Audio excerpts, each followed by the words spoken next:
அஸ்ஸலாமு அலைக்கும். Welcome to ஹப்ஸஸ் ஜோன். இப்போ நீங்கள் பார்த்துட்டு இருக்கிறது வந்து பல்லுக்குத்தி. இதை சுவரொட்டினும் சில பேர் சொல்லுவாங்க. இதை வந்து நான் மஞ்சத்தூள் போட்டு நல்லா வேக வச்சு இந்த மாதிரி சின்ன சின்ன பீஸாக கட் பண்ணி எடுத்து வச்சுருக்கிறேன். இப்போ இதை வச்சு தான் ஒரு சூப்பரான கிரேவி ரெசிபி நம்ம பண்ண போகிறோம். இப்போ அதுக்கு வந்து நான் அடுப்பில் சட்டியை வச்சுட்டேன். இப்போ அது நல்லா சூடானதும் இப்போ எண்ணெய் சேர்த்துக்கிறேன். இந்த எண்ணெய் வந்து கொஞ்சம் நல்லா சூடாகட்டும். இதை வந்து நாங்கள் அநேகமாக பொரிக்க தான் செய்வோம் வரட்டி. இப்போ இது டிஃப்ரெண்ட்டாக பண்ணலாமேன்னு பண்ணேன். ரொம்ப டேஸ்ட்டாக இருந்தது. கண்டிப்பாக நீங்கள் எல்லாருமே ட்ரை பண்ணி பாருங்கள். இப்போ எண்ணெய் நல்லா சூடானதும் ஒரு பெரிய சைஸ் பல்லாரியை வந்து நான் இந்த மாதிரி பேஸ்ட்டாக அரைச்சி எடுத்து வச்சுருக்கிறேன். இப்போ அந்த பேஸ்ட்டை இந்த எண்ணெயில் சேர்த்துக்கிறேன். இப்போ இந்த வெங்காயத்தோட பச்சை வாசனை போகிற வரைக்கும் இதை கொஞ்சம் நம்ம வதக்கிக்கலாம். இந்த கிரேவி டிஃப்ரெண்ட்டான ஸ்டைலில் இருந்துச்சு. டேஸ்ட்டும் வித்தியாசமாக இருந்தது. இப்போ பாருங்கள், இப்போ இந்த வெங்காயத்தோட கலர் கொஞ்சம் மாறிடுச்சு. இப்போ இதில் ஒரு ஏலக்காய், 2 துண்டு பட்டை சேர்த்துக்கிறேன். இப்போ இதோட 1 டீஸ்பூன் இஞ்சி பூண்டு பேஸ்ட் அதை சேர்த்துட்டு நல்லா இந்த இஞ்சி பூண்டோட பச்சை வாசனையும் போகணும். இப்போ கொஞ்சமாக வாசனைக்காக கருவேப்பிலை அதையும் சேர்த்துட்டு நல்லா இந்த மாதிரி வதக்கிக்கிடுங்க. இந்த இஞ்சி பூண்டோட பச்சை வாசனை போய் இஞ்சி பூண்டோட அந்த மனம் நல்லா நமக்கு வரணும். வந்ததுக்கப்புறமா தான் இதில் நாம் தக்காளியை சேர்த்துக்கணும். எப்போதும் ஒரே மெத்தடில் நம்ம பண்ணுறதுக்கு இந்த மாதிரி வித்தியாசமாக பண்ணினீங்கன்னா ரொம்ப ஒரு ரசம் வச்சு இதோட வச்சு சாப்பிடும்போது டேஸ்ட் நல்லாயிருக்கும் நமக்கு. இப்போது நான் வந்து ஒரு 2 தக்காளி, கொஞ்சம் ஒரு பெரிய சைஸ் தக்காளியை 2 அரைச்சி எடுத்து வச்சுருக்கிறேன். இப்போ அந்த விழுதையும் இதோடு சேர்த்துக்கிட்டு இந்த தக்காளியோட பச்சை வாசனை போகிற வரைக்கும் இந்த மாதிரி நல்லா வதக்கிக்கிடுங்க.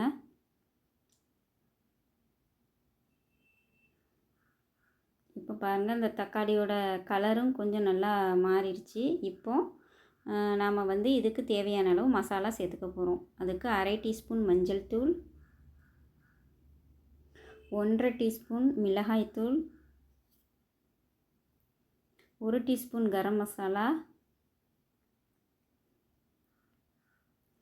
1/2 டீஸ்பூன் மிளகுத்தூள்,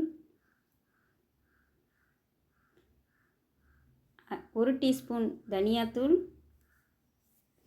அடுத்ததாக 1/2 டீஸ்பூன் ஜீரகத்தூள்.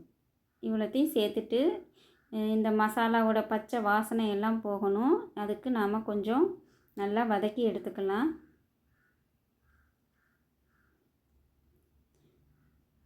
இப்போ பாருங்கள், இப்போ கொஞ்சம் நல்லா அந்த மசாலா எல்லாமே கொஞ்சம் அந்த பச்சை வாசனை எல்லாமே நல்லா போயிடுச்சு. இப்போது நாம் வந்து இதுக்கு தேவையான இந்த கிரேவிக்கு தேவையான அளவு உப்பு சேர்த்துட்டு இப்போ இதுக்கு தண்ணி நம்ம சேர்த்துக்க போகிறோம். தண்ணி வந்து ஒரு டம்ளர் அளவுக்கு சேர்த்துக்கோங்க. இப்போ இதை நல்லா கலந்துக்கலாம். கலந்துட்டு இதை வந்து அப்படியே நல்லா கொதிக்க விடணும். அதாவது நல்லா மூடி போட்டு நல்லா கொதிக்க வச்சு அந்த எண்ணெய் வந்து கொஞ்சம் மேலே பிரிஞ்சு வர்ற அளவுக்கு கொதிக்க விடணும். இப்போ வந்து நம்ம மூடி வச்சுக்கலாம்.